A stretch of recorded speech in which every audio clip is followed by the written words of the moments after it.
Hello mga kakeso! Ngayon pala ay Black Saturday at rest day namin today. Meron uling invitation si Lovely, yung Pinay nurse na nakilala namin. Birthday daw kasi ng asawa niya kahapon.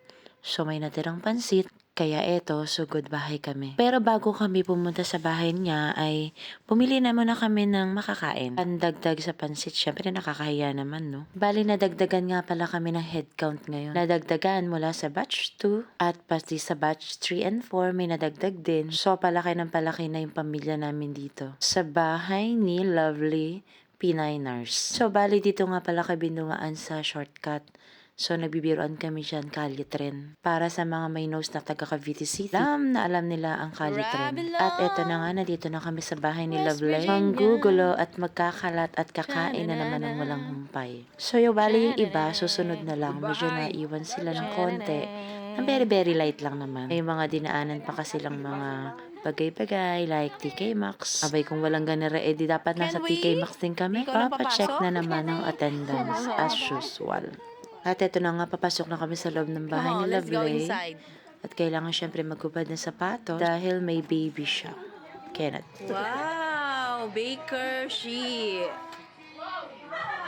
At syempre nga dahil gutom na kami, pagdating, nagkasikaso na kagad. Nainit na kagad namin yung 5 pizzas. Kadami niya, ibang flavor. So kami ay tulong-tulong sa pagtatrabaho para mapadali ang pagkain naming lahat. Abay, mga gutom ng mga are. So, bago nga kami kumain, picture muna. Naka-video, sorry. So, meron nga pala brownies, ang sarap. Pizza, ang sarap. Pizza ulit, ang sarap din. Pizza ulit, ay hindi, pansit na pala yan, sarap. At pizza again, pizza party ite. So, nung mainit na, picture na muna ng lahat-lahat.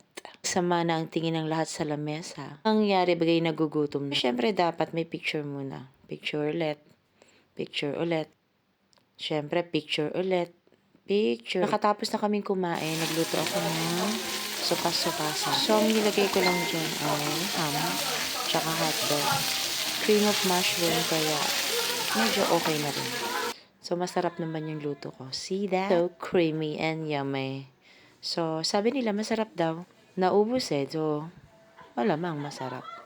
Nakakamiss magluto. Dahil maaga pa, hindi pa kami umuwi. May mga kumanta. Yan nga pala si Roy, ang aming test tech. Nagulat kami kasi may pala siya kumanta. Si Kulot, ayan, parang rakista rin. Okay kumanta, grabe. Reggae. Yeah. Mayroon ding may ibang talent. Ito naman ang talent naman nito, rap. Mahusay din si Allison. So today, marami nagpakita ng talents talaga. As in, talent. Kaya nga pala si Bess at si Bex na nagja-judge kunwari sa mga kumakanta. Ayoko na muna ng too much exposure for today's video. Tapos ng kumanta, nag-TikTok naman ng dalawang aray. Ayoko mag-TikTok, medyo masakit ang balakang. Kaya supportive camera, naman lang ang peg. Gagabi na nga at baka nagugutom na sila Lovely. So we decided to go home. So doon pa rin kami dumaan sa Kalye Tren at para hindi masyadong malamig. Pero ang lamig all. Thank you for watching!